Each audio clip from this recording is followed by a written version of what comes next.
Hey everybody, so I'm back for another top 10 favorite films from each letter of the alphabet. Today is the letter I. Luckily this one wasn't as complicated as some of the other letters that I've done. So first up is Christopher Nolan's Inception. And I still remember the first time I watched it. I watched it with my buddy Jerry in the theater, and I still remember the moment it ended. I don't know if he still remembers this, but I turned to him and just went, wow. It was just a film that from the moment it ended, I knew I just loved it right away. And then since then, I've watched it like over and over again, and I absolutely love the music. I've listened to the music for a couple things I've had to write, and I just find it so inspirational. And the movie is just incredible. Next one will probably come as no surprise. It is John Carpenter's In the Mouth of Madness. Probably John Carpenter's last really great film, although I have enjoyed several since then, Vampires specifically being one of them. And I think Ghost of Mars is actually very underrated. But In the Mouth of Madness, I think a lot of us can agree, is just really just a great film. It has all the Carpenter aspects to it. It paced really well, it's shot really well, it's extremely atmospheric, has a great musical score, and it's also one that I think sometimes even people forget that it's a John Carpenter film, which is weird because it's so him, you know, when you watch it. Next up is Indiana Jones and the Temple of Doom, one that I remember loving so much as a kid, and I was surprised to find out that for at least a while it was sort of like the follow-up that not a lot of people respected. Today I think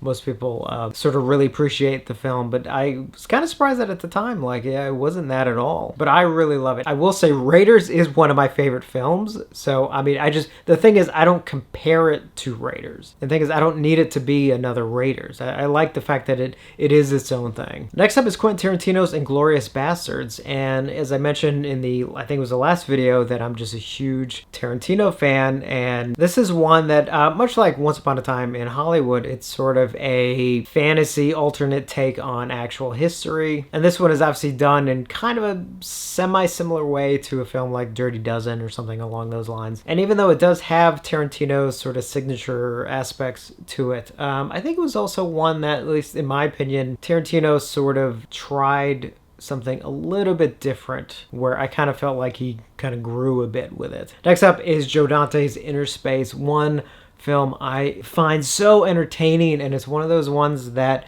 by the end of it, like, I'm such in a good mood, like, when I watch it. Like, it's really funny and exciting and amazing elements to it and everything. I don't know. I love it, so it's on my list. Next up is another Christopher Nolan film, and that is Interstellar. Now, the interesting thing about Interstellar is that as much as I loved it the first time I saw it, it was one that I kept going back to, and I've actually watched it so many times, and I'm just so impressed by it and almost drawn back to it in an interesting way. I love going back and just rewatching it. Next one is Invasion of the Body Snatchers. Now, this is not the original one, the Don Siegel one, which I do love, but it's the Philip Kaufman one from 1978, because it's just the one that I always gravitate towards, and to me is sort of the ultimate body snatcher kind of movie, because it has unnerving and unique atmosphere to it. Like, to me, it really perfectly captures that paranoia and that feeling like you're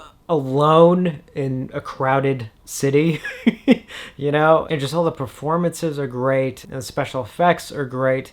And even though it is kind of a meme now, but I mean, the ending is still, I'll say shocking, but impactful endings, at least for me. Next one was one I went back and forth on, but decided to leave it on, and that is Island of Souls from 1932, an early telling of The Island of Dr. Moreau, starring Charles Laughton and Bela Lugosi. And it's one that, it's funny because it's very short. I think it's only just like an hour, 15 minutes, 10, 15 minutes, something like that. And I think while it's not 100% the original novel, really is the version that captures, I think, the essence of the novel in a film. Next up is It. Now, it's not the more recent adaptation, but actually the old made-for-TV miniseries, the one made by Tommy Lee Wallace. Now, I will say that might be because that's the version I grew up on, and I watched it like a million times. Even though it was made for television and some of its lower budgetness is apparent, I still really gravitate towards that original miniseries. And again, just one I've watched, I can't tell you how many times. And then finally on my list is Frank Capra's It's a Wonderful Life, a film that I actually came to appreciate a lot more